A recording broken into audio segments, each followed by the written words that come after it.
Mamma mia, salut les amis et bienvenue dans cette vidéo numéro 14. Alors je crois que cette vidéo sera l'avant-dernière vidéo. Nous allons boucler cette nouvelle série de vidéos avec tout simplement la vidéo suivante, la vidéo numéro 15. Alors dans cette vidéo, qu'est-ce qu'on va voir? On va voir tout simplement comment créer notre premier script. Alors c'est bien beau à ce niveau de pouvoir tout simplement créer des variables et effectuer des opérations. Mais le problème, c'est tout simplement que lorsque vous allez fermer ici votre session MATLAB, vous allez perdre tout ce que vous avez tapé. Donc ici, première des choses, je vais faire un petit clear all pour repartir sur de nouvelles bases. Donc lorsque vous voulez stocker tout simplement l'ensemble de vos instructions, vous allez créer ce qu'on appelle ici un script. Un script MATLAB à tout simplement .extension.m, tout comme un fichier Java à .extension.java ou un fichier C à .extension.c, ainsi de suite. Donc pour créer un script Java, il faut tout simplement utiliser un éditeur de texte, comme par exemple Eclipse ou NetBeans. Pour créer un script MATLAB, vous pouvez utiliser également le bloc-notes, un éditeur comme Eclipse, ainsi de suite.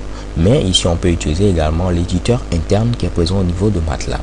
Je clique tout simplement à ce niveau, New M-File, et je vais créer un nouveau script tout simplement MATLAB. Et à l'intérieur de ce fichier qui aura .extension.m, je vais lister l'ensemble de mes instructions.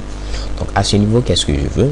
Je vais dire que premièrement, je vais déclarer une matrice A qui aura ici 1, 2, 3, donc une matrice ligne.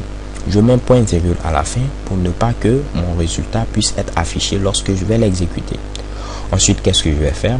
Je vais déclarer une autre matrice B qui aura comme valeur ici 3, 3, 4. Je mets ici un point virgule également à la fin pour ne pas afficher tout simplement le résultat.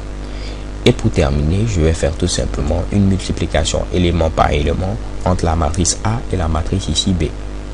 Donc j'ai terminé, je vais maintenant enregistrer tout simplement ici mon fichier.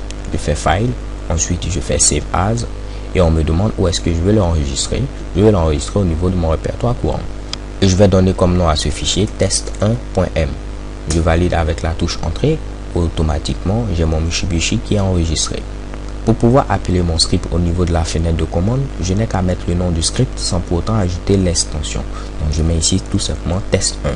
Lorsque je valide avec la touche Entrée, chez Kebam, mon script s'exécute et j'ai comme résultat 3612. Alors vous pouvez me demander pourquoi 3612.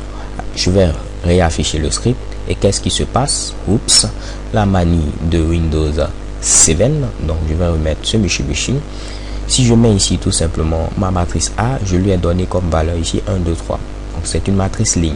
Et ma matrice B, 3, 3, 4. Si je demande à faire un produit tout simplement élément par élément, j'aurai d'abord 1 fois 3, j'ai comme résultat ici 3. Ensuite 2 fois 3, j'ai comme résultat ici 6. Et ensuite 4 fois 3, j'ai comme résultat ici 12. Raison pour laquelle le produit élément par élément me donne cette nouvelle matrice 3, 6, 12. Comme vous pouvez le voir, c'est très simple de pouvoir écrire un script et l'exécuter avec la fenêtre de commande. Alors les gars, c'est tout pour cette vidéo. So thanks guys for watching. Don't forget to subscribe and see you to the next video. Have a nice day. XOXO.